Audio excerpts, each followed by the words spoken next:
Any other questions left over from yesterday, from the first 3 guidelines? You didn't talk much about berries. Is it exactly the same rules apply to berries? You mean these guidelines I'm sharing with you? Yeah. Well, the guidelines apply to everything. The guidelines are how to know which things are food for any species. So there's no difference. It doesn't matter. This applies whether the substance you're trying to figure out if it's food or not. It could be a rock. It could be a berry. It could be a cow. Does it meet these criteria? If it meets the criteria, then it's food. That's how we know if it's food or not. Yeah. So I'll cheat and tell you berries are awesome. Yeah. Berries are great food. There's no reason not to eat berries. They certainly qualify as food. They meet all the criteria to be food for our bodies. To be food for a species, a substance must make those valuable nutrients it has in the first one available. They must be available without needing to process the food. So make it available in its natural state. Does this make sense? Mm-hmm. So in other words, grass has a lot of nutrients, but we can't digest grass, so people juice it instead. Okay, that's what wheatgrass is. People drink wheatgrass juice. Pretty sure it's not for the taste, because that's disgusting. It's because of all the nutrients. But if grass were a food for our species, for our bodies, we wouldn't need a machine to extract the nutrients. We'd be able to simply eat it. If we can't eat something in its natural state, it's not food for us. Does that make sense to everyone? Anybody have any questions about that? So years ago, 28 years ago, to be exact, I was at a health food store and I saw a flyer, a handwritten, pretty ugly, scribbled thing, guy saying, raw food potluck group. And he had left his name and phone number. And I called him, and I was the first one to call. He had just put it up. I was at this place pretty regularly, like 4 times a week. He had just put it up. I called him, and we met to talk. And one other guy called. The 3 of us met. One guy rented the attic of a house and didn't really have access to the rest of the house, just the attic. The other guy lived in an ashram where there were some rules about what they could do and not do. And I had a 4-bedroom house that I lived in by myself at that point. And so we held the potlucks at my house every month for about 5 years.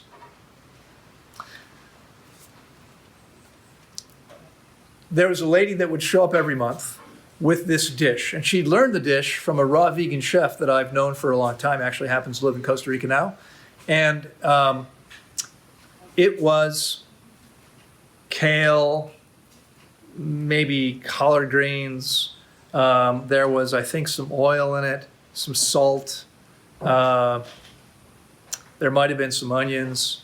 I forget exactly what, but maybe some scallions, right? The more tender, less strong green onions.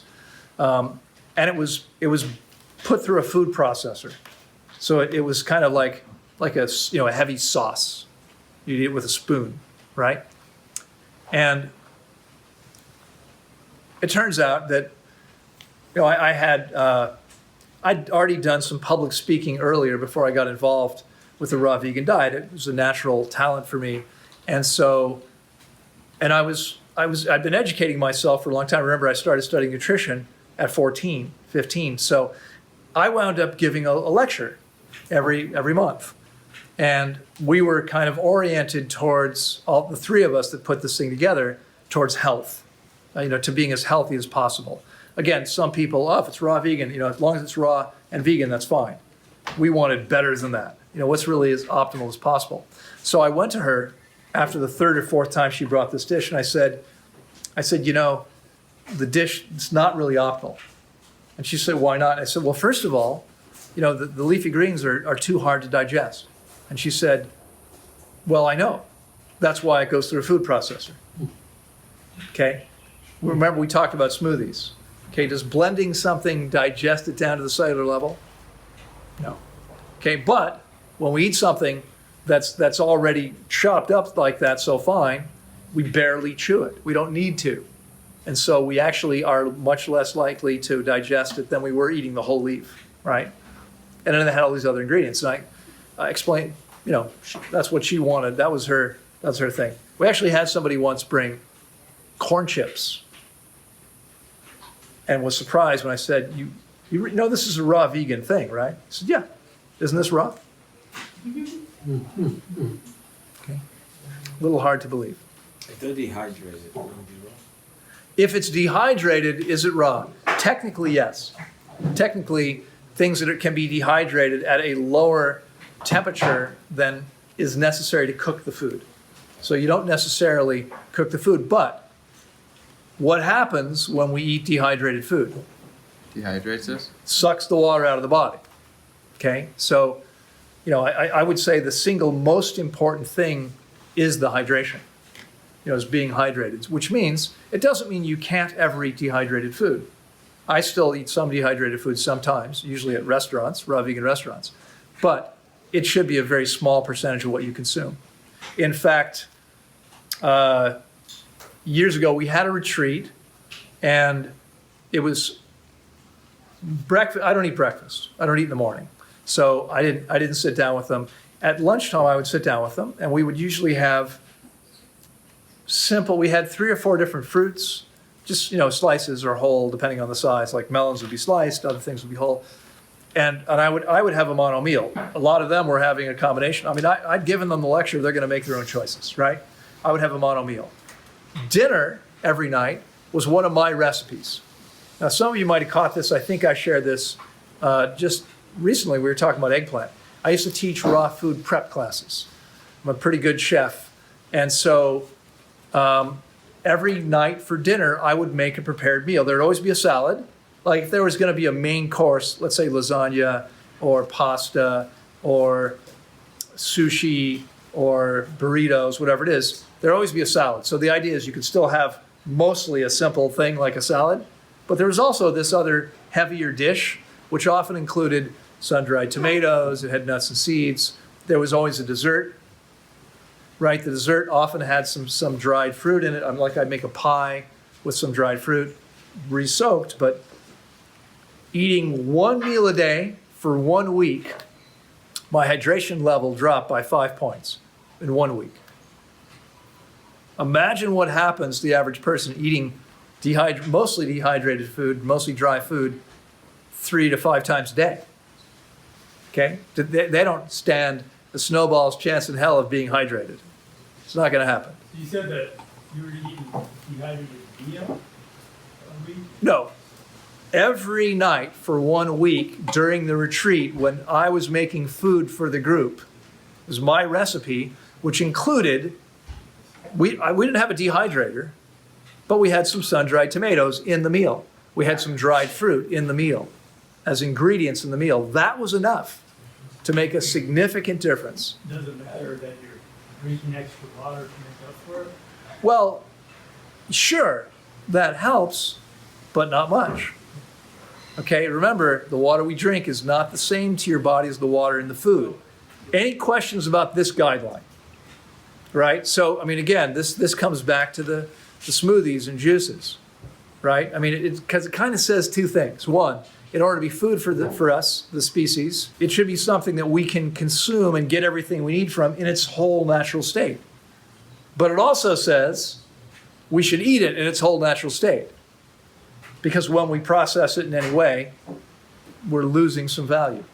Okay, the next one, which I think is 6. Are we on 6 now? 5? 5? Okay. Number 5 says be food for a species. This one actually just puts a finer line under the last one. And I realized this, I was thinking about my own history. I'll just give you a quick snippet of my own history. I'd gotten very, very sick out of college, spent 3 years with medical care getting worse, finally realized medicine is nonsense. I want nothing to do with it. I walked away, never came back to it, right? Haven't been sick since. It took me 6 months to take my health from being crap, unable to function in bed most of the time, to being vibrantly healthy. It got better and better, but the change was dramatic.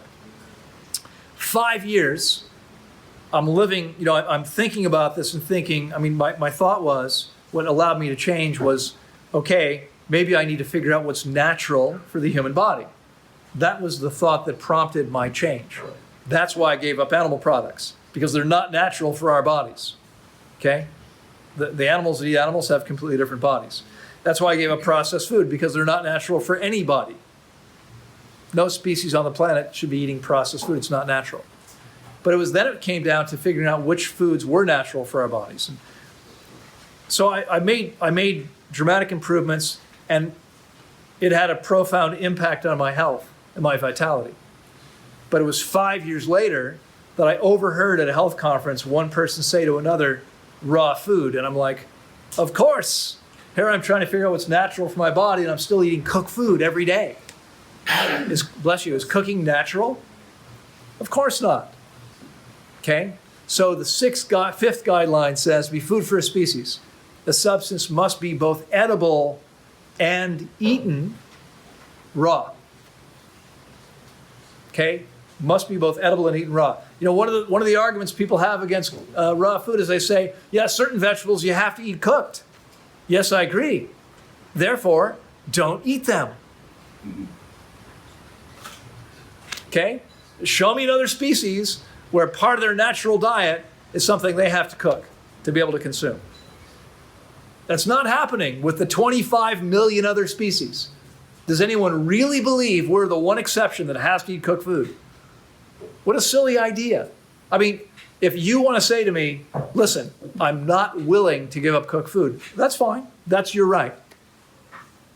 But please don't insult yourself or me by saying, no, I think there's valid reasons why we have to eat cooked food. How could that be?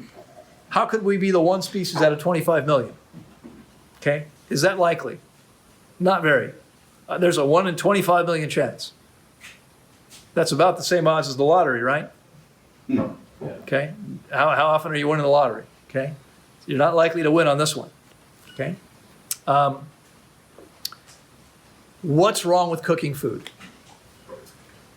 So, My research, it was raw foods 100% utilizable, and cooked foods only 25%. yeah, and that was actually a rhetorical question. Oh, sorry. That's okay. That's all right. So, what's wrong with cooked food? Some of you have already heard this, but it was 20-ish years ago.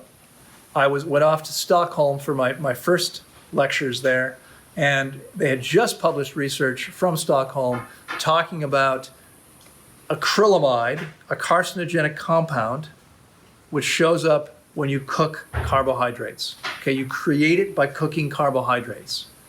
Okay. Now, by the way, I mean I read this what do they call that? The abstract of that study when it first came out, and it said all cooked carbohydrates contain acrylamide. Okay. All. Now most of the literature you'll find says, well, boiled and steamed foods don't contain any. That's not true. They just contain less. Why do you think they're saying that they don't contain any? So, Yeah, industry pressure. They don't want to be saying, yeah, all this stuff is carcinogenic. Okay? But it is, just maybe less powerfully so. Now, if this sounds funny to you, how would a carcinogenic compound be created by cooking food? How could that happen? So we have a different group than we did last time I asked this question. Some of you are new here. Anyone here ever study to be a chef? Anyone ever do that? Anyone ever look at a course catalog? Think about becoming a chef? Because if you go to the website of any culinary academy, and you will see a series of courses with names like food chemistry. Food chemistry. What? I don't understand. What's that about? It's a chemical reaction when you cook the food. You heat food to 300 or 400 degrees Fahrenheit, and there are chemical reactions going on. Okay? So what comes out of the oven, what comes off the stove, is not the same as what went in or on it in the first place. You have created things that didn't exist before. And it turns out there is a fairly significant list of toxic compounds created by cooking food, all food. There's no exceptions. Okay, any type, whether it's a carbohydrate, a fat, or a protein, if you cook it, you're creating toxic compounds. So how many of you, raise your hand if you've spent, let's say, 3 or 4 weeks on a raw vegan diet, at least 3 or 4 weeks, and then ate some cooked food at some point. Okay, so we got a bunch of hands up. Now keep your hands up for a second. Leave your hands up if you ate that cooked food and felt perfectly fine afterwards. No negative effects. Huh? I had. You had no negative effects. No, I had. You had negative effects. Everyone had negative effects. If your body's clean enough, just a month on it, not having fasted, just having eaten optimally for a month is enough. Your body's going to now react to brown rice and steamed vegetables. Okay, to rice and beans, things that most people think are healthy. Your body is going, no, not really. No, thank you. I share with some, I'm not sure if you were all here. I think you were. I think it was this week. I said earlier in the week, my body doesn't want concentrated mint tea, right? The culinary herbs, my body says, no, don't really want that. It's clear, okay? The cleaner your system is, the more it's going to react. Now, some people say, yeah, but that sounds kind of like a handicap. Well, it depends what you want to do. I mean, if you want to feel and function as well as possible, you need to eat optimally. But if you want to make poor choices, then yeah, get your body clean, it's going to react more. But don't worry, you can change that again. Just keep eating the crap and you'll become less responsive to it, less reactive to it, like you used to be, okay? I remember when I was a kid, some of you are going to have trouble imagining this, you could smoke a cigarette in public, and people did that, okay? So at our big family gatherings, my father was a chain smoker, and he'd be the one smoking the cigarette. My uncle would go outside. Didn't matter, could be January.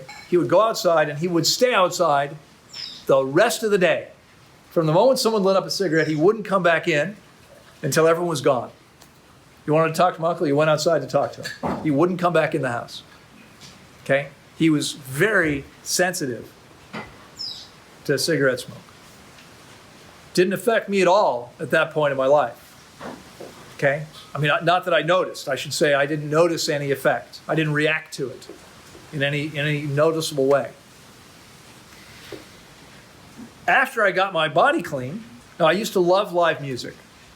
So I would probably 1 or 2 nights a week in my 20s, I'd go to clubs to listen to music, live music. Everyone smoked cigarettes back then. Okay? It was legal. You could smoke inside the club. They would have a smoking area and a non-smoking area in some of these places, but that didn't do much. Okay? I would come home. So when I walked in my back door, I walked in at ground level, and there was a little entry foyer there I created, and that's where the boiler and et cetera was. I sort of hid it behind some nice doors, and I put a stacking washer dryer there. So I would, and then I was a couple steps up to the kitchen. I would walk in, and I would strip down to my underwear, right there, and I'd throw all my clothes in the washing machine. Why?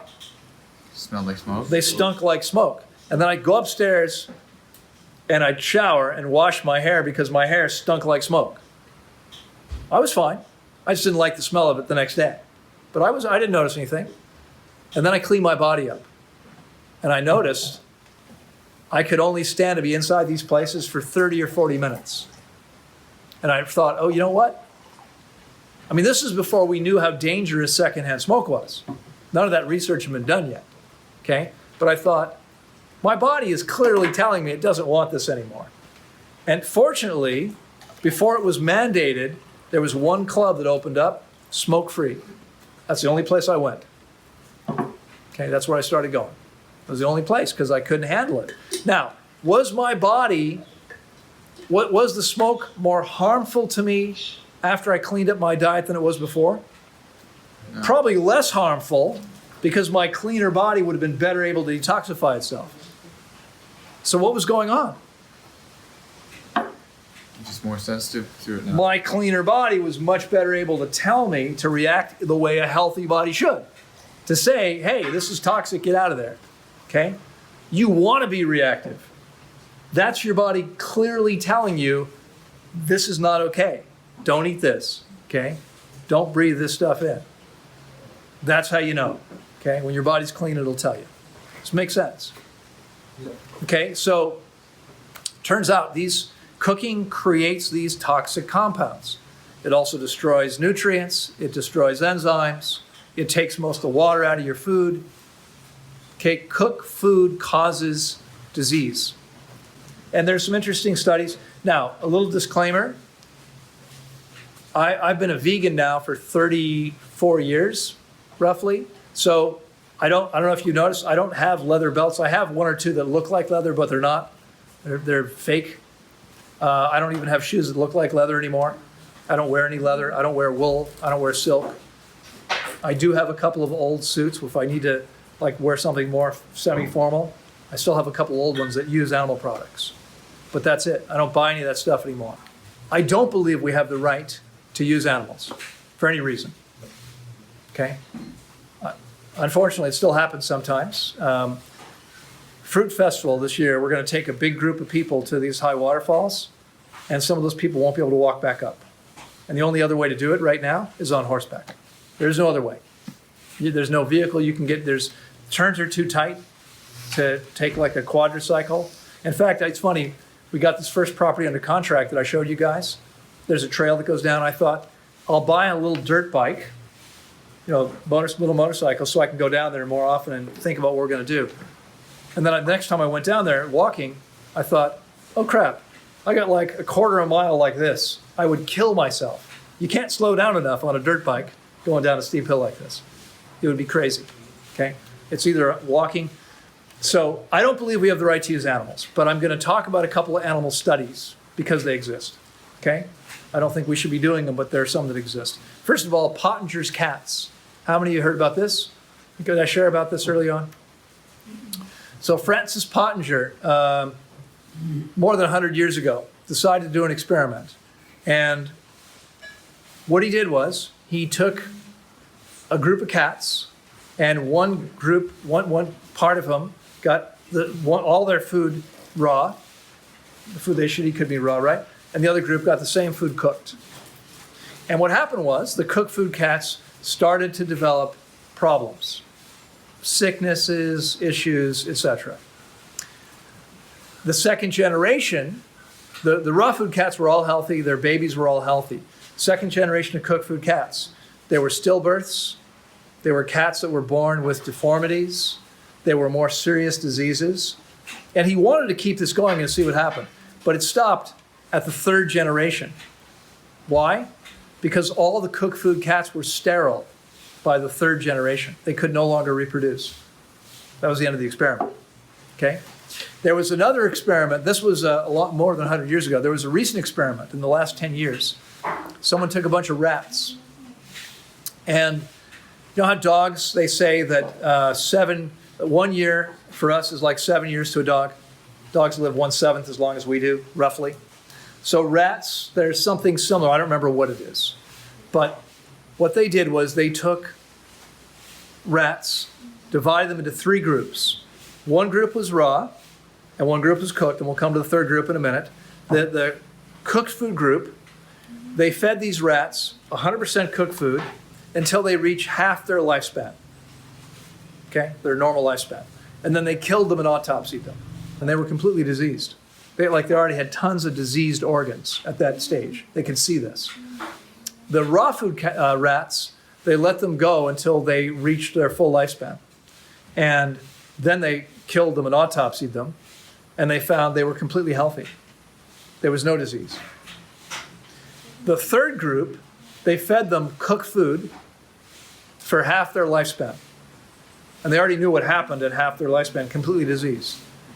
But they didn't kill them. What do you think they did? Switch them to raw? They didn't just switch them to raw. That would have been they should have had a fourth group. They fasted them, and then they put them on raw, and then they killed them when they reached that 80-year point, autopsied them, completely healthy. Okay, so here we can see the effect on these animals. Okay, and the same thing's true. You know, if you take anyone here grow up with dairy cattle, anyone have an experience with cattle, dairy cattle? So why do cows make milk? So we can have cheese and ice cream, right? No, they make milk to feed their babies, okay? If you take the milk from a mother cow and you pasteurize it and you feed it to that cow's babies, those babies don't do very well. They get sick. The milk that was made for them, all you have to do is cook it. That's what pasteurization is. It kills bacteria. You cook the milk, give it to the babies, they're not going to do very well.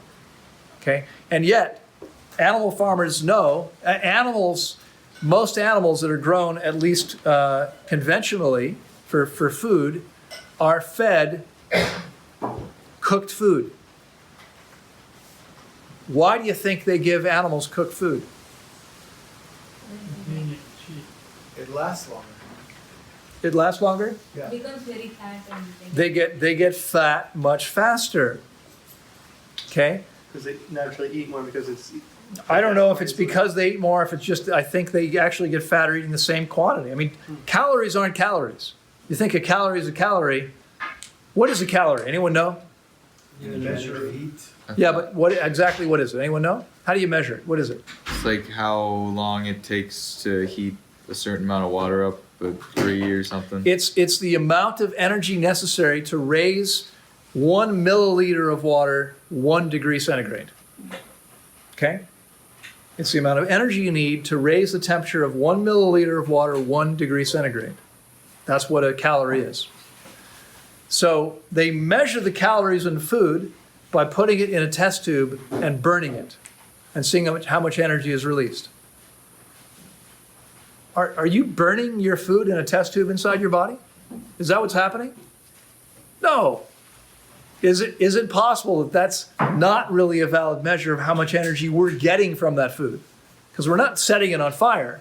That's not what we're doing inside our bodies. It's not really a valid way to measure, but that's what it's useful in understanding that this food has more potential energy than this does. But it's not necessarily accurate to say that because this has 100 calories and this has 100 calories, your body's going to get the same amount of energy from each thing. That may not be the case. Okay? You eat cooked food and you get fatter. And if you're selling beef cattle, what's your objective? Fatten them up. Make the biggest cow with the least investment as fast as possible. Are they concerned about their health? Are they concerned about your health? No. don't make any money. It's just about money. The last guideline says to be food for a species, a substance must appeal to that species' senses. Okay? And that exercise, when you're going through the jungle after injuring yourself and you're hungry, you're going for not what you think is good for you. You're not thinking about it. You're reacting. Your body is saying, that looks appealing. That smells appealing. And when you eat it, you bite into the mango. If you've never had one before, can you imagine your first mango? Anyone remember their first mango? I can't. But, bite into the mango. Does it appeal to your taste buds? Yeah. Good ones do. Some mangoes taste like turpentine. Don't eat those. It appeals to you. Now again, be honest, even those of you who raised your hand earlier, have you tried raw broccoli? Because it doesn't really appeal that much. How about lettuce? How about lettuce? It doesn't seem like it's terribly appealing in nature. Yeah, it depends on the variety. But if you look at the primates, our closest primate relatives, they do eat leaves, and there are things in leaves that we're not getting in the fruit that we probably need. So my own experience, what I've noticed over time is that those people who try living on just fruit with no leaves, most of them don't do that well. If you eat it with fruit, it's a lot easier. Tastes a lot better. If you haven't tried this, take a lettuce leaf and wrap it around a banana Okay, have a banana sandwich. It's good. Every species is naturally attracted to its diet. Look at the things that people eat. How many of those things would we actually have any attraction to in their natural state? Okay? Our natural diet is 100% consists of things we would be attracted to eat in their natural state. If you're eating anything else, it's not what belongs in your body. All right, so just a sort of a recap. First of all, every species on the planet has a natural diet. Every species has a natural diet. We're no different. There's roughly 25 million species, it's estimated. Every one of them has a species-specific diet, which every member of the species consumes. We are different in that respect. We don't know what to eat. People eat all different ways, all different kinds of things. But the fact is, every one of us has the same digestive physiology, which means we're intended to be eating the same diet. Okay? There's one diet that works best, and it's fruit and soft, tender leaves. Okay? We can put anything in our mouths, but what happens when we do put many things in there is we create problems, right? We create inflammation. We create higher rates of disease. We create faster aging and death. Okay? Clearly, that's not what we're intended to do. The optimal diet is a diet that gives the body everything it needs without giving the body anything that it doesn't want, anything that's harmful to it. Okay? And we can easily get all of our needs met eating fruit and salad. How do I know that? A, I've done it for 28 years. B, I've guided thousands of other people, and every one of them that fast first, some people who adopt a raw vegan diet, and some of you here, adopted a raw vegan diet and didn't do so well at some point. The key is to get the body truly clean and well functioning with fasting, and then everybody thrives. So in the 12 years, we ran a 17-week internship program that 127 people went through from all over the world, from 17 to 72 years, with every blood type, with every race and every nationality, at least dozens of different nationalities. What we found is that every single person thrived after fasting 21 days. Everyone. No exceptions. Okay? This is the diet our body is meant for. Okay? Remember, our protein needs are tiny. We never have to worry about getting enough protein. Excess protein makes you age and die faster. Okay? Remember, we need very little concentrated fat. Protein and fat, in fact, are in every single living cell. So I get most of my protein from watermelon. Okay, papaya comes in number 2. How does that work for me? My body works perfectly fine. I'm strong and fit. It's no problem maintaining that. Okay? Water content, critically important. We need to be eating foods that are high in water content. Fruits and leafy greens deliver.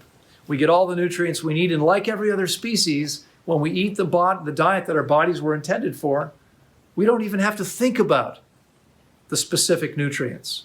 No other species does. We don't need to do it either. Okay, no other species is calculating whether they've gotten enough of this or that. They're just eating what they're attracted to. If we restrict what we eat to the things that are natural to us and then eat what we're attracted to from among those things, we'll get all of our needs met too. It's a crazy thing. If you're low in potassium, your body is going to crave watermelon, papayas, bananas, avocados, all these things which are high in potassium. You don't have to know that. Your body naturally is attracted to those things. It's an incredible thing, okay? So I'm completely clear that I'm sitting in a room with dozens of really intelligent people. But no person here is even a fraction as intelligent as their body when it comes to their body's needs. The key to understanding this, though, is that you cannot listen to your body. You can't trust its messages until it's clean. Because if you're addicted to alcohol, nicotine, cocaine, heroin, your body's going to crave those things. And if you're attracted to bread, sugar, protein, it's no different. Okay? You have to get the body clean first, and then you can completely trust its messages.